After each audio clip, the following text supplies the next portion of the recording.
तो आज हम किसी डेटा या आर्टिकल की बात नहीं करेंगे, बल्कि एक बहुत ही मशहूर एक्शन फिल्म के एक किरदार के सफर को समझेंगे। ये कहानी एक ऐसे सैनिक की है जिसकी सबसे बड़ी जंग ना सरहद पर नहीं, बल्कि उसके अंदर, उसके गुस्से और उसके उसूलों के बीच लड़ी जाती है। तो चलिए इस अंदरूनी लड़ाई को थोड़ा और करीब से समझते हैं। तो मिलिए सूर्या से, एक ऐसा फौजी जिसके लिए देश ही सब कुछ है, पर एक दिक्कत है, उसका गुस्सा, बेकाबू गुस्सा। और यही उसकी सबसे बड़ी कमजोरी है। यही वो आग है जो उसे हीरो से जीरो बना सकती है। इस कहानी में सूर्या का सबसे बड़ा दुश्मन कोई और नहीं, बल्कि वो खुद है। तो सवाल ये उठता है कि सूर्या की सबसे बड़ी खामी आखिर है क्या? और देखिए, ये सिर्फ गुस्सा नहीं है, नहीं, ये उससे कहीं ज्यादा गहरी चीज है। ये उसके सपने और उसकी हकीकत के बीच की एक खाई है, एक ऐसा संघर्ष जो उसकी पूरी जिंदगी को तय करता है। सूर्या की पूरी जिंदगी ना इसी एक कश्मकश पर टिकी है। एक तरफ है देश के लिए जान देने का जज्बा, उसका सबसे बड़ा सपना, और दूसरी तरफ है उसका बेकाबू गुस्सा, वो रुकावट जो इस सपने को, आप समझिए, हर पल तोड़ने के लिए तैयार खड़ी है। वो एक शानदार सैनिक बन सकता था, पर यही गुस्सा उसे एक बोझ बना देता है। और फिर वही होता है जिसका डर था। जब एक आतंकवादी जो देश को बर्बाद करने के इरादे से आया था, उसे मेहमान की तरह खाना खिलाया जाता है, तो सूर्या का खून खौल उठता है। वो उसे गोली मार देता है। देखिए, आर्मी नियमों से चलती है, जज्बातों से नहीं। और बस इसी एक हरकत की वजह से सूर्या को सेना से बर्खास्त कर दिया जाता है। तो अब जब उसे आर्मी से निकाल दिया गया है, तो उसकी वापसी का रास्ता एक कह सकते हैं लगभग नामुमकिन शर्त से होकर गुजरता है। उसे सामना करना है अपने अतीत के उस हिस्से का जिसे वो कब का पीछे छोड़ चुका था, अपने पिता का। और शर्त सिर्फ उनके एक दस्तखत। अब ये कोई मामूली दस्तखत नहीं है, ये एक तरह से एक सर्टिफिकेट है, एक मान्यता है जो उसे उसी इंसान से हासिल करनी है जिससे वो शायद दुनिया में सबसे ज्यादा नफरत करता है। उसके सपनों की चाबी अब उसके पिता के हाथों में है। और विडंबना तो देखिए, उसके पिता कोई मामूली इंसान नहीं है, वो दुनिया के टॉप साइकोलॉजिस्ट में से एक हैं। एक ऐसा शख्स जिसका काम ही है लोगों के कैरेक्टर को एनालाइज करना, उनके चरित्र को समझना। ये टक्कर है जोश और होश की, ताकत और दिमाग की।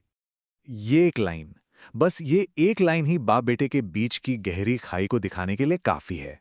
प्रोफेसर राजू के लिए सूर्या एक नाकामी है, एक ऐसा बेटा जो उनके उसूलों के बिल्कुल खिलाफ है। और सूर्या को इसी नफरत की दीवार को तोड़कर उनका भरोसा जीतना है। तो प्रोफेसर राजू सूर्या को एक मौका तो देते हैं, पर यह मौका एक मनोवैज्ञानिक परीक्षा है, एक चैलेंज, 21 दिन का चैलेंज।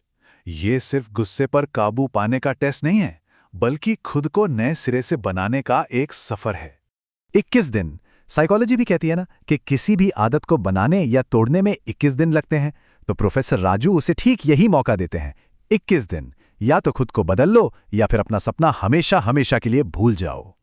तो इस चैलेंज के जो नियम हैं वो फिजिकल नहीं बल्कि पूरी तरह से मेंटल हैं। ये उसकी इच्छा शक्ति की, उसकी विल पावर की परीक्षा है। प्रोफेसर राजू असल में ये देखना चाहते हैं कि क्या सूर्या का सपना वाकई उसके गुस्से से ज्यादा मजबूत है या ये सिर्फ एक खोखला जुनून है। पर यह सफर आसान बिल्कुल भी नहीं होने वाला। एक तरफ है छल्ला जैसा गैंगस्टर जो उसे बार बार उकसाता है। दूसरी तरफ उसकी अपनी पर्सनल लाइफ की मुश्किलें हैं।